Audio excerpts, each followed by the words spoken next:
Well, still live pa rin po tayo. Pero mamaya, i-explain ko sa inyo kung ano po ang mangyayari bukas. Dahil bukas medyo syempre, mamaya midnight, 12 midnight, start na po ang ECQ dito po sa NCR. So we have to follow the rules, the regulations, the policies. So wala ho kaming programa bukas, pero meron tayong best of. Okay. So hindi kami pwede maglabas ng app dahil start na po ng NCR, ECQ para malaman nyo. Pero yung best of, yung mga magagandang nangyari po sa show, panoodin niyo po yun. Yung mga salamat Shopee, yung minura ko, papakita nyo lahat yan, lahat po. Yung isa pag tumatawag ko, kala prank lang. Yung lahat po na yan, yung mga moments po na mga talaga naman ho ang nakakatuwa. Anyway, para lang malaman nyo, pero tuloy naman ho tayo. Tuloy naman ang live natin sa Sunday sa Clark International Airport, 10 in the morning hanggang 12. Kasama po natin syempre dyan ang Shopee. Yan. So, Sunday po yan, ha? And then, after that, starting Monday po, ano yan, 8, 9, live na naman po tayo. Pero dyan na po tayo sa Clark. Dyan na po tayo sa Clark International Airport mag-show every day hanggat may ECQ po. So, napayagan po tayo ng IATF na mag-perform o mag-show dyan po sa loob ng airport, ng International Airport ng Clark. So, this will be on Monday. Pero Sunday po, syempre sa Sunday tuloy na po ang Shopee, 10 o'clock ng umaga hanggang 12 ng tanghali. At syempre, mamili tayo, ito tatawag ko ako ng 8 sa ating pong 10 o'clock to 12 o'clock na Shopee Mega Sale. Yan po ang TV special. Ito po ay 100,000. 8 ang tatawagan sa 100,000 na to. Pagtawag natin, pagsagot mo pa lang, salamat Shopee, meron ka na agad 100,000. 8 po yan. And then yung maglalaro po ng Shopee Shake, 3 na tige 800,000 ang mananalo. Sa Sunday po ito yung Shopee Shake po natin. Para maintindihan at malaman nyo, lahat ng nanonood, kailangan makapaglaro kayo. Ito na ang chance nyo makakuha ang 800,000 sa Shopee Shake. At isa pa, okay? Yung naman ating isa pang game na bago at meron tayong guest code dyan. Siya mag-host dyan. Ito ang Shopee Quiz. At siyempre, ang mag-host po dyan, 800,000 din po mga panon. Walang iba kundi si Miss Chris Aquino. Live po tayo. Live po yan, Sunday, 10 o'clock in the morning up to 12 o'clock p.m. Ano pa ba? Yan. Ulitin ko 8 800,000. 3 800,000 sa Shopee Shake. Isang 800,000 para sa Shopee Quiz with Miss Chris Aquino. Mga tanong lang yan, sasagot lang kayo online. Malalaman nyo, kung sino mananalo, 800,000. At sa ating pong Shopee Milyonaryo, ito ang mga regalo. Big time prizes. Pakita natin. Yan. So, kung nakikita nyo po, worth, 8 million prizes, worth of prizes po sa Sunday. Ito po ang Mega Flash Sale TV Special, August 8, 10 a.m. in the morning. 10 a.m. po yan, So, umaga po yan. Para maintindihan natin, live. Dito po yan sa GMA7. Live din po yan sa YouTube at sa Facebook at sa Shopee app nila. So, alas 10 na umaga, Sunday. At hindi lang po yan. Yan ang kasama ng ating Shopee Milyonaryo, 1 million cash. Yan. Wala mo tayo masyadong energy. Puro ako stress na. Okay? Pagod na ako sa mga ginagawa natin sa buhay. Sige. Alam niyo bang galing pa kami sa Clark kahapon, bumiyahe pa, pumunta dito para lang matuloy lahat ng ito. Nakiusap pa ako, nagmakaawa pa ako sa IATF, matuloy lang po ang lahat ng programang to. Yung Shopee na yan, yung show natin. So, sa totoo lang, para malaman nyo lang ganyan yung ginawa ko sa yan. Para lang para sa inyo to. Ito, ginagawa ko na paraan. Nakipag-usap ako kay Senator Bongo. Nakiusap ako kay Secretary Duque, Secretary Harry Roque, Secretary Nograles, Secretary Anyo na mabigyan lang kami ng pass. Ang sabi nila, kailangan ka talagang sumunod sa patakaran, Willie, which is yun nga po.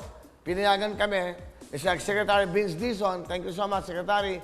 Secretary Vince Dizon po, siya po ang Presidential Advisor on the Flagship Project o Program and Projects. President din po siya and CEO ng BASES, yung BCDA, Basis Conservation and Development Authority, dyan po sa Clark.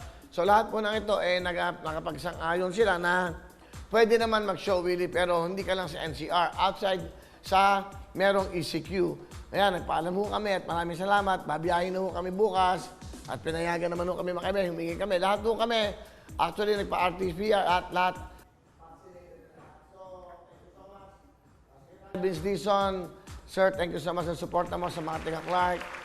Kahapon, kahit na maghapon tayo mainit dyan, 10 o'clock pa lang ho, nandun na ako.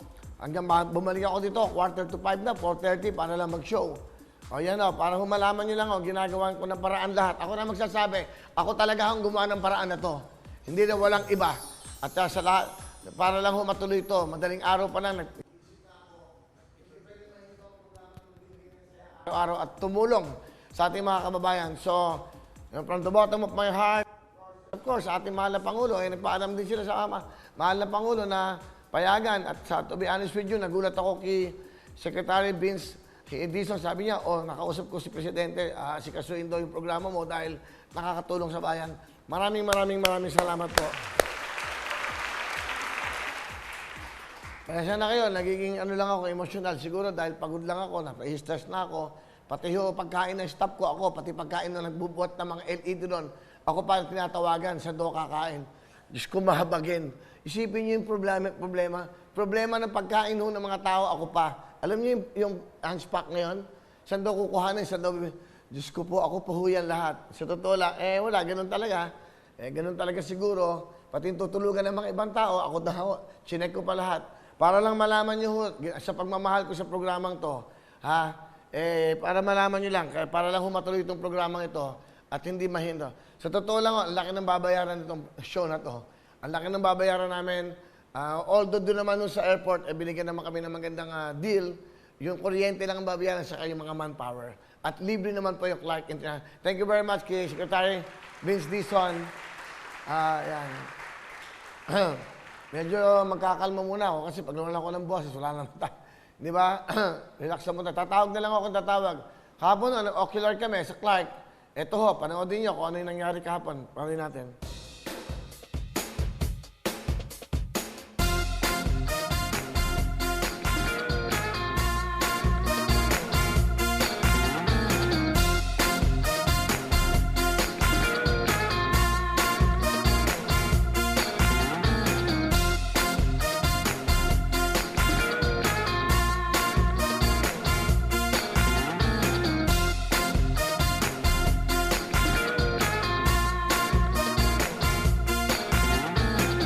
Kahapon po yan, at mga mga 2 o'clock na yan. Hinabol namin yung pagbiyahe namin ng pagbalik ng studio ng Will Tower. Ayan po, napakagandang world-class Clark International Airport. Yan po. Na-inaugurate po yan ng ating mahal na Pangulo. Andyan po yung Secretary ng DOTR, Arthur Tugade, Secretary Mark Reyes, andyan, Mark Villar. Yan po, andyan po sila lahat. Nung nag-inaugurate yan, so pinayagan naman po tayo. Actually, ngayon nagse-set up na dyan. Naglilinis na po, inaayos na po lahat. Ayan, para malaman, yan, si Secretary Vince Dizon at si Ma'am Mrs. Buyong Chun Gunko. Siya po ang head, ang CEO ng Lipad Corporation. Parang siya nag-aasikaso lahat dyan, restaurants, everything. Siya ho ang nagpapalakad ng Clark International Airport. Ito, inikutan ako yan. Sabi ko, pwede ditong AOS. Yan mga taga AOS yan. Sabi ko, pwede sila mag-show dyan, dyan sa likod. Meron pang runway yan. Okay. Madam Darlene, ayan, Ma'am Ruth, ayan po yan. Yan, dyan kami sa show na yan. Doon naman kayo sa likod, yung AOS pwede mag-live. And inaprubahan na ho tayo ng IATF sa lahat ng mga host ng AOS. Sana matuloy. Mag-back-to-back tayo. Di ba? Shopee ng Sunday show, Shopee TV special, back-to-back. Yan, kasama ko si Direk Randy, siya pa magdidirect sa amin. Yan, dyan mag-o-opening, para alam niyo, dyan ang opening natin. Papasok ang camera para pagpasok sa... Yan po, parang LAX, parang Los Angeles, di ba? Airport. Ito naman, Clark, di ba? Yan po ang Clark International Airport. Ayan, kitang-kita. So, yan nakita na natin. O, yan po, kahapon. Nag-text si Milyon 5, nawawalan daw tayo ng audio sa TV.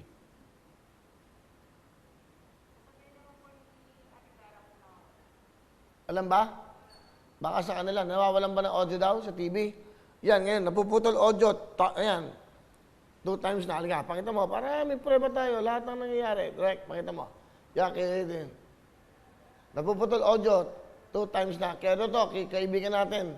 Vic de Leon 5. Ha? Para alam natin, paano tayong tatawag.